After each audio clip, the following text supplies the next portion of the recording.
Punti in palio molto pesanti al russo di Viagrande nella sfida della 10ª giornata del campionato di eccellenza tra Atletico Catania Viagrande e Melilli. Animi diametralmente opposti, padroni di casa giocano per restare in scia in vetta. Il Melilli invece ha bisogno di punti per risalire la china. Vediamo allora come si schiera Atletico Catania Viagrande dal primo minuto. D'Agata, Triolo, Panebianco, Garofalo, Godino, Gomez, Lorefice, Anastasio, De Lima, Niosi e Grasso, pronti per raccontarvi il film di un primo tempo che sarà pirotecnico. Dopo 3 minuti Panebianco per Anastasio, il numero 10 rientra per vie centrali, crossa, deviazione, arriva però al volo De Lima che trova il gol dell'1-0. Bella la giocata, balisticamente praticamente perfetta del calciatore dell'Atletico Catania Viagrande che sblocca il risultato dopo appena 180 secondi. Al 16esimo angolo battuto corto, tentativo di tiro grosso di Grasso che dà soltanto l'illusione del gol. Al 18esimo però la risposta del Melilli con Frittitta che premia così l'inserimento di Diallo. C'è questo intervento di Lorefice che per il direttore di gara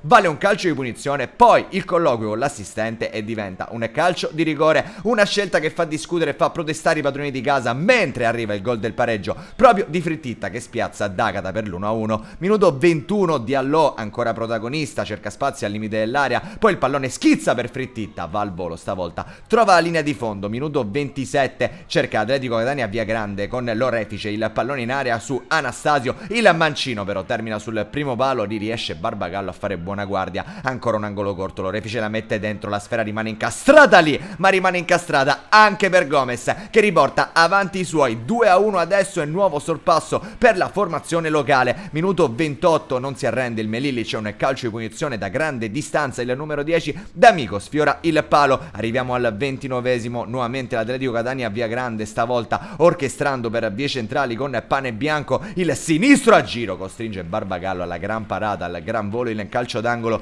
Minuto 41, contropiede Atletico Catania Viagrande, qui imposta ancora con Panebianco che vede la salita a destra puntuale del compagno Gomez, palla dentro dove Ferrini è protagonista suo malgrado di un autogol molto sfortunoso. 3-1 adesso, provano a scappare quelli in maglia rossa quando al 45esimo c'è un corner dalla destra, D'Amico pesca in mezzo il colpo di testa di Ulma che riporta sul -1 il Melilli. 5 reti, tantissime occasioni nel primo tempo del russo di Viagrande, il risultato è di 3-2 in favore dell'Atletico Catania Viagrande. Sarà una ripresa totalmente diversa quella al russo, ritmi molto più bassi, i padroni di casa che cercano di controllare e di tenere il risultato per conquistare 3 punti che sarebbero fondamentali. Al 63esimo doppio cambio, entrano Gomez e Rossomando per Niosi e De Lima, passa un minuto e l'Atletico Catania Viagrande cerca di chiudere nuovamente il discorso grazie a un pallone in area che dalla sinistra finisce a Grasso, il numero 11 si gira, apre il piattone sul palo più lontano